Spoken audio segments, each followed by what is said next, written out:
What's up, guys? It's Stephen Lee here from WCC. I won the Toronto Bush Road Championship Series on 2018, not too long ago, on October 22nd, I believe, something like that. October 20th. Yeah, and I'm here with my first place NOK deck profile. This deck was literally just made the night before the regionals because the set dropped October 19th, so literally the day before. So without ado, I'll get on to the deck profile. So first up, I'll just give you my trigger lineup and my grade 1 lineup. So obviously I played this starter, Vermilion Gatekeeper. Yeah. So basically the purpose of this guy was I was just scared of people who like to retire starters. Decks that retire starters or just make use of starter, make the starters just disappear. So you play this, you get the soul very fast, and you also just like to draw the card in the beginning. So it's very most people play this anyways in their NOK deck. So I just played it too. For my trigger lineup,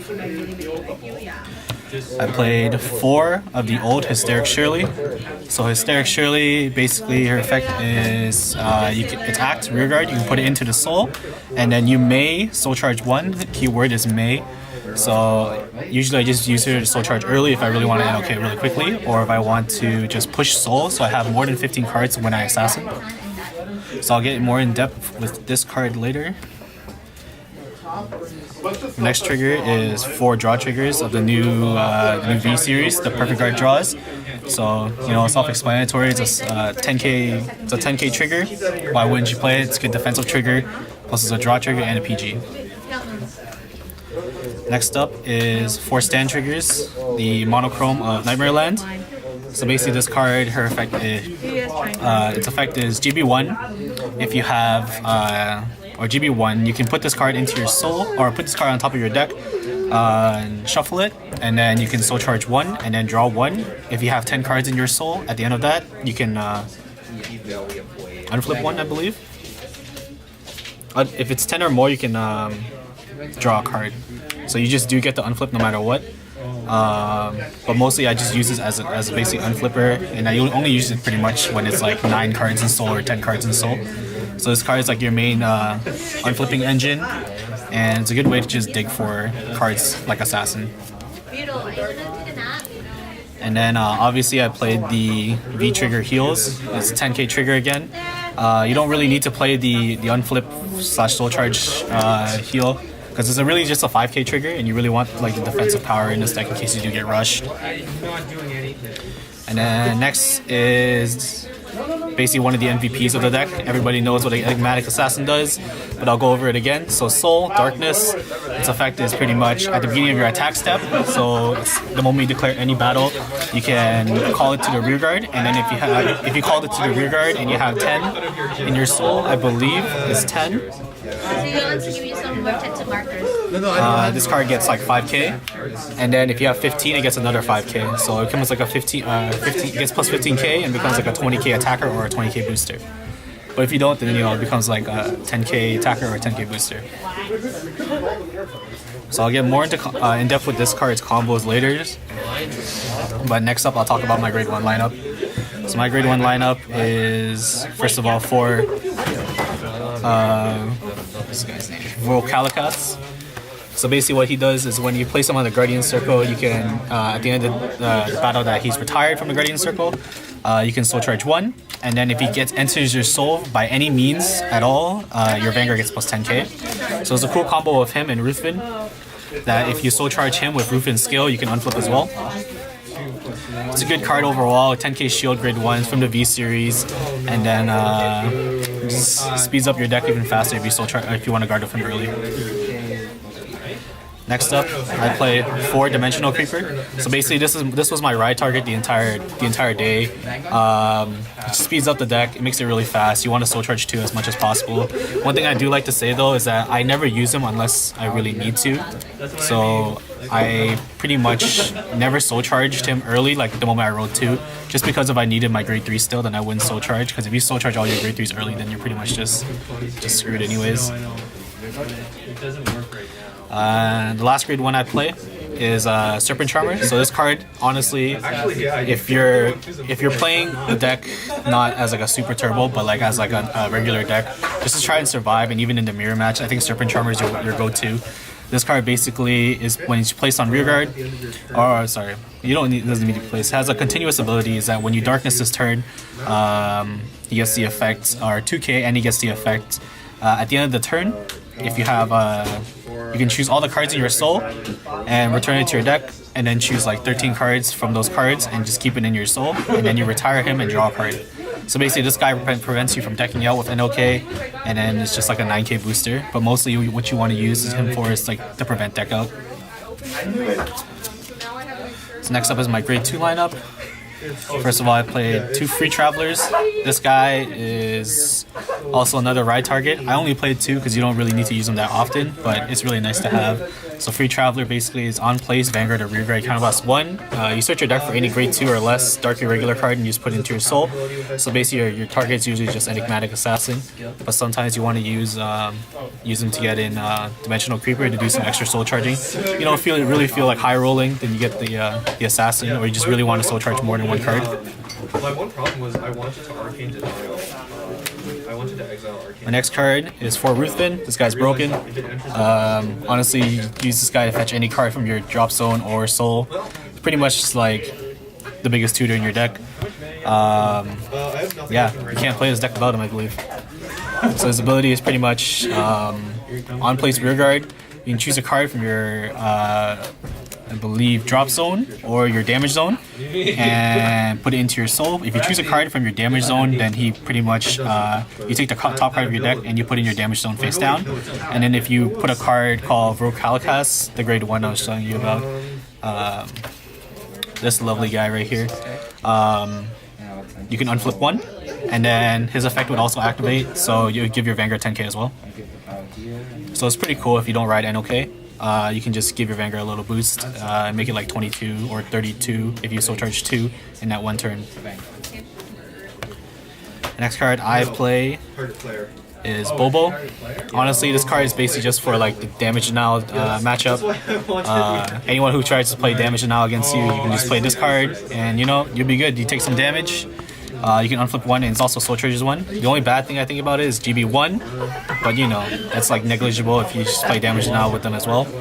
I also believe this card, I probably should have played this more, but the entire regionals I actually didn't even run into like one mirror match or even like a Gize player. Like I prepped my deck to play against Gize, but I didn't even run into one. So it's, just to tell you guys, his ability is like on place, GB 1. If you have 3 or less damage, you can take, you can unflip 1 and then soul charge 1, and then take 1 damage. So it's a good way to just help boost your NOK, and I'll just get into NOK in a little bit. Next grade 2 I play is Flying Librarian. Most people don't play Flying Librarian. I thought this tech might be a little bit cool, just because my deck usually just I either try to G-guard by the time I ride 3 or try to get first stride. So basically its effect is GB1 on place, you can counterblast 1 and then soul charge 2. And then if you have, I believe, 6 or more cards in your soul, you draw 1. Then if the number of cards in your soul is 10 or more, then you can unflip 1. So usually it essentially becomes free starting if you have like 8 cards in your soul the moment you use it. It's just a way to dig through my soul faster and just draw a card at the same time. So, you know, good card. I like it. Most people don't, but I think this deck is all up to preference. So my last card, or my last grade 2 that I play is Gwyn the Ripper. Honestly, I just teched this choice for the card.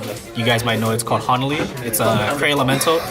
Basically, Honolly's effect was when your opponent attacks your Vanguard with on like the 5th time or more, or rear guard attacks them, then they have to counterblast to continue attacking your Vanguard. But this guy was just basically meant to target that card and just destroy it, or any other troublesome card they had on their field. Usually not many cards in this format that just like is troublesome, but I just wanted to be a little bit careful just playing this card just in case I wanted to hit Honolly. So its effect is pretty much just on place Vanguard rear guard, counterblast soul charge 1, If you have 10 or more cards in your soul, then you can counterblast 1 and destroy something on your opponent's field.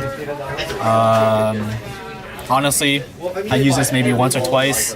It was more like on-play soul charge that was more useful. Would you cut it out of your deck for another tournament or the next tournament? Yeah, I'd probably cut it out for another Bobo. Oh, okay. Just playing Bobo is just way too good this format. Especially if everyone's starting to learn how to damage denial, then you really need Bobo to just push the damage in your deck. Right. So that's my grade 2 lineup. Next, I'm going to talk about my grade 3 lineup. So first, my grade 3. My first grade 3 that I played is 2 Sullivan, Bladewing Sullivan. So basically this guy is just to prevent deck out, and he's just my other target that I ride. His on-ride skill is pretty cool if you have an extra assassin in your hand. When you have Order on grade 2 and you're about to ride. At the beginning of your turn, you can just call the assassin, and then your next turn you can ride him. If you have no other ride target like NLK, right? Then you can just target 3 assassins from your deck and just shove them into your soul just for really quick. You can also do that for Dimensional Creeper. It's your main target to be assassin, or you can do Dimensional Creeper. So these 2 targets will just speed up your deck very quickly, just to make sure that just to guarantee or make sure that you have the NLK combo for the next turn. So it's a pretty cool card. It also works well with undecking out, like I said before. You can use it with your Stride, Tybalt, just as the heart, right? To meet the condition of using its effect. So now we're getting into the main guy. Is No Life King himself. Big bad boy. This guy's busted. Absolutely broken. His effect is on place, soul charge 1, and he gets 2k for every card in your soul. And then at the end of the battle that he attacks, you can counterblast 1, choose 3 of your rear guards, and put them into your soul.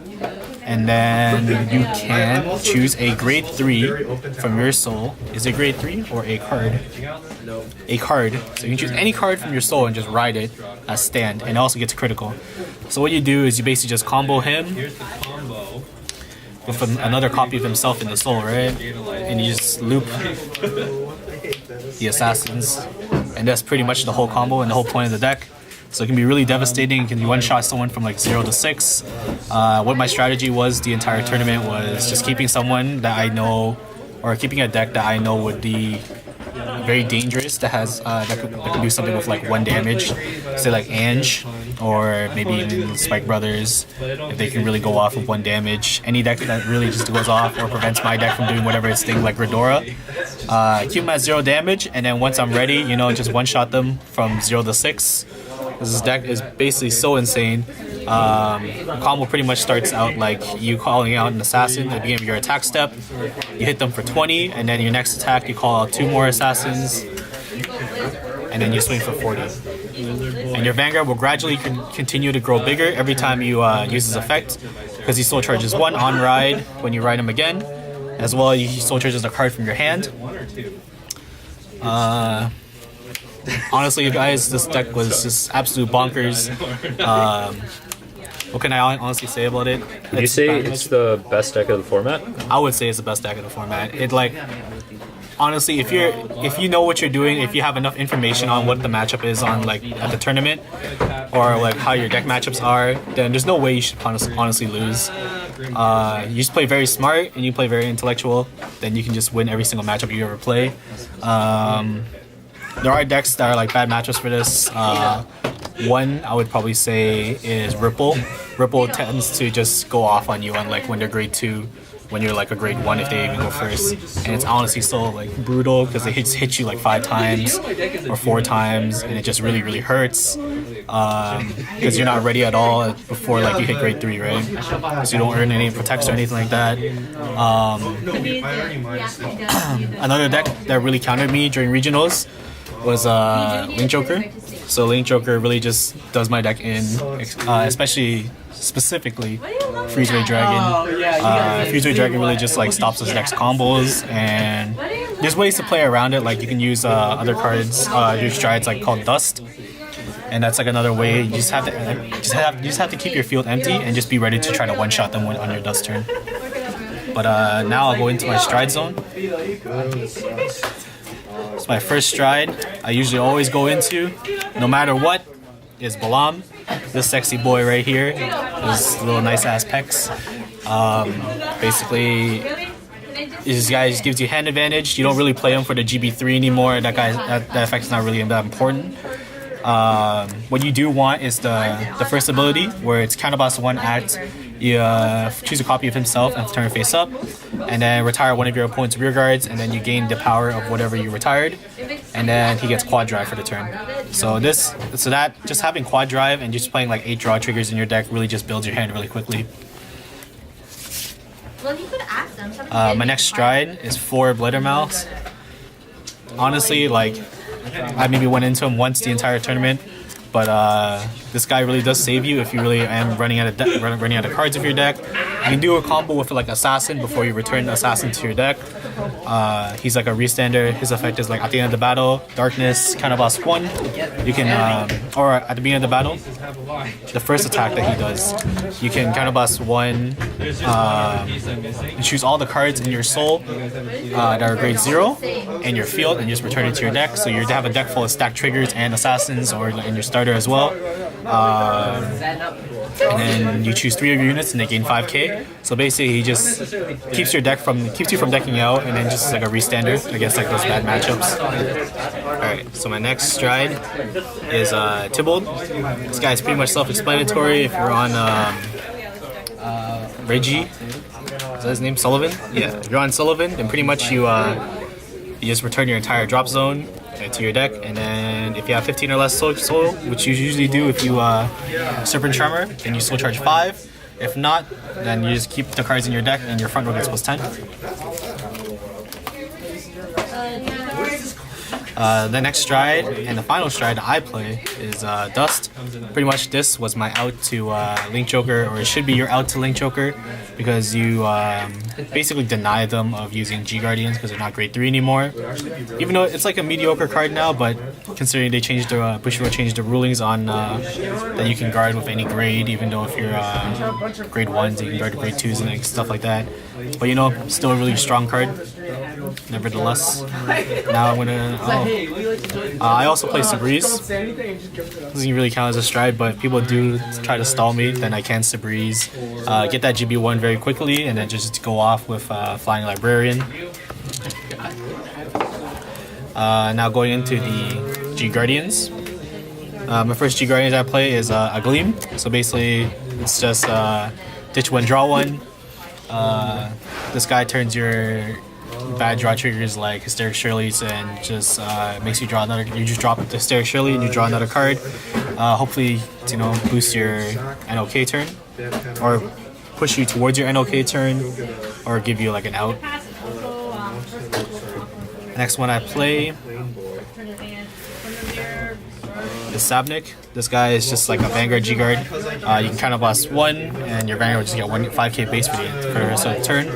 You know, I never use them, but sometimes it's good to have. Pretty clutch.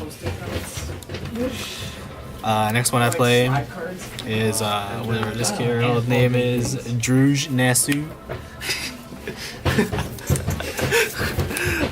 She's basically there's no darkness targets in your deck.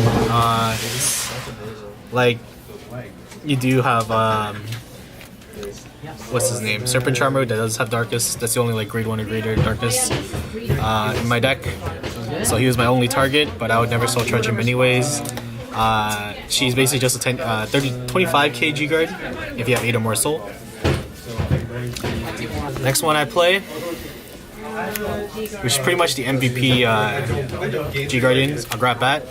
So basically her effect is pretty basic, but it's pretty fast. When you G Guardian, she's placed on Guardian Circle, soul charge 2, and she gets 5k. You mainly just want to use her to push your NOK turn, push towards your NOK turn, and make it faster. The faster you get it, the faster they die, right? The faster you win the game. That's pretty much the whole point of the deck. Just be as fast as possible, or so you can just kill them. The last G Guard, obviously, play 1 Vincent. This guy's soul charge 1, so you just do a little controlled soul charging if you want instead of using a Grat Bat.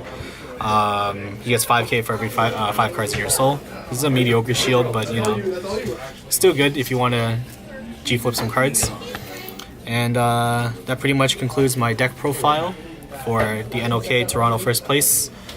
Shout outs to my boy Derek in Australia, and Kevin Cho for helping me test and prepare for this deck.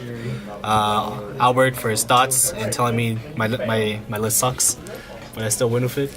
And my boy Wei Ho Chu, you know, forever be a meme. And that's it, yo. Thanks for tuning in, and see you from WTC.